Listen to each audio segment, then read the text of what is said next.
Let's go to worldnewswng.org and look at this. Fans keep praying as DAMAR HAMLIN recovers. This is from January 9th, 2023. Obviously, it's been in the cycle a little bit. But this Buffalo Bills safety collapsed on the field. And we're not here to talk about those types of details, the nature of the injury. But what we're interested in is public displays of faith, especially the intersection of football and prayer. Eric, what did you think of all the stuff you saw? Well, first, I didn't see it live. I did see it, the replay of it.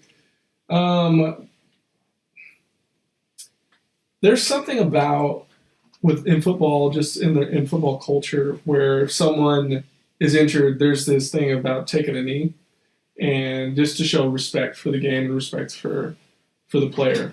But then when it gets to be about someone's life being at stake, it reminds you of this is just a game and there's some things that are more important to life. And I respected the fact that they called the game, because DAMAR HAMLIN is important. He's an image bearer of God. And I thought it was it was cool that they took it even up a notch with different players, the opposing team, gathering together, unite, and praying. Right, yeah. And then coaches, I think, praying afterwards, some of the coaches and some of the newscasters, like praying during the news, basically. Yeah, publicly. Yeah. What did you think about that, Alberto? Did you know about this? So this is American football. Yes, I know. So again, I wasn't raised here, so when it comes to anything, American yeah. Are you a soccer fan? I mean, yes. Okay. So when it comes to anything football, man, I honestly have no idea what's going on. I just knew that if someone got hurt, and they could say praying for him.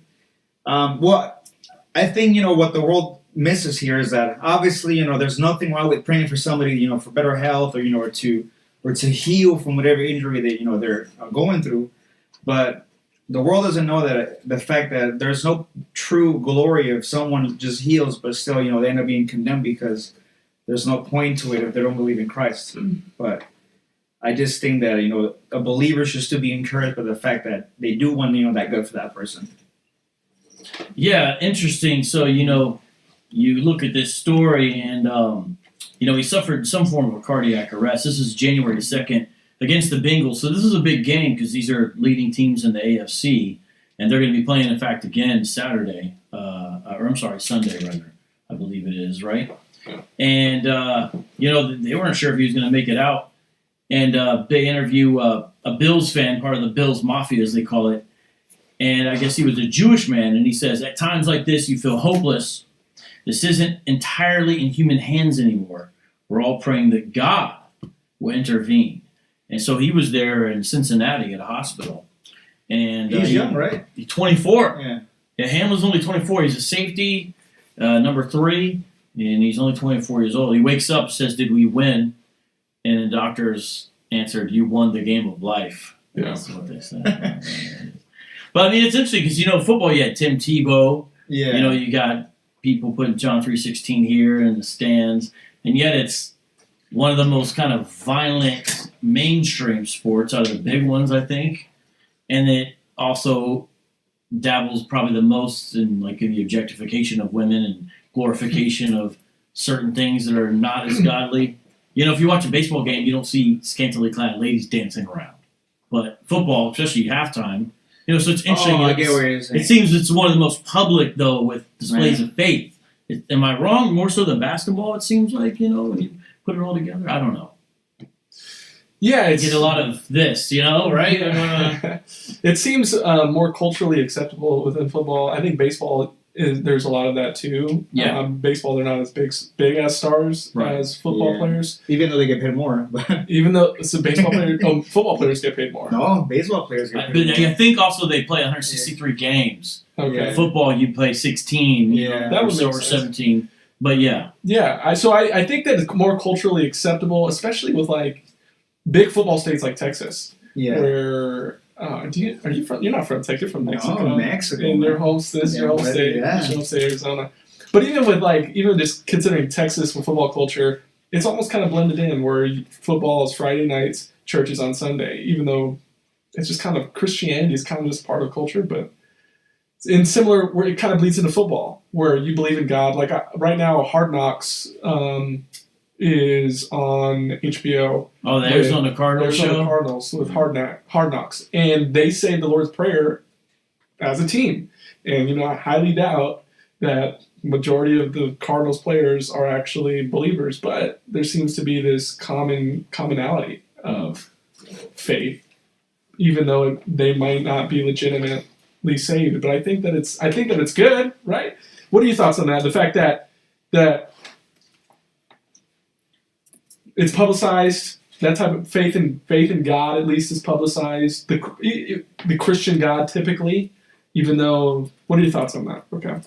Yeah, I think there's a general way in which the more influenced the society and culture is by Christianity, there's always problems that arise. For example, you get people saying they're Christian because they're American. That time is kind of past. You don't get that as much as you used to. But I'm saying that as a caveat to say, I think that it's generally a good thing the more influence you see in the culture, where it's part of the plausibility structure. If we say God, we know we're talking about the God of the Bible. I think a society that's like that is better than a society where if you say God, you know you're talking about Allah, for example. Because I think the truths of the Scripture are going to have a better positive outcome in a society. And that includes the wicked. That includes the unrighteous. But I think that's partially a biblical concept too. Like you see wicked rulers in the Old Testament, they would even be oppressing Jewish people. But if they would treat Jewish people right, you would see sometimes they themselves would have blessings or things like that. Now, I know that's kind of going off, but I'm just saying I think there's something Christians should care about where we have the public good, and I think there's some public good that comes out of that versus something else. So yeah, I like that. And even with, we're going to eventually talk about Andrew Tate and kind of his... Yeah, we'll do that one next. Yeah, but this might even feed into that. But even considering... Our nation, the American nation, was founded on Christian principles. Not everybody who signed the Declaration of Independence was a Christian, but even though people will think that America was a Christian nation, which is of course not true, and we're still not a Christian nation, but we were founded on biblical principles. That's a fact. That's true. The moral aspect of it. Yeah, absolutely. The moral aspect of our founding fathers, and the Declaration of Independence, we were founded on Christian principles, biblical principles. Yeah, we're not a Christian nation, but it benefited our society in a good way. And it's kind of based upon what you were saying, Vocab, about just it benefits society, Christian principles, the Christian God, the God of the Bible benefits society, even if not everyone is a believer. And then it's good for the Christian church in general to have more freedom, I think, as opposed to less. Now, I understand people can make different kinds of arguments about persecution, but ultimately I think it's the case because then you can have a church that can do things like send missionaries out. The persecuted church has more trouble doing that versus a free church. And the freer church can support the persecuted church.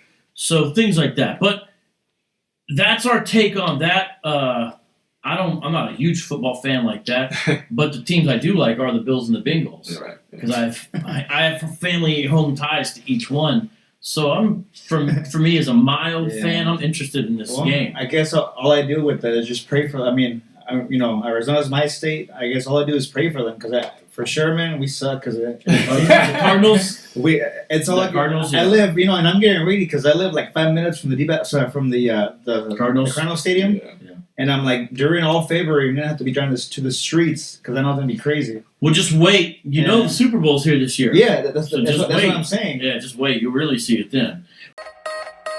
This is a podcast live stream. It's called For the Block Podcast.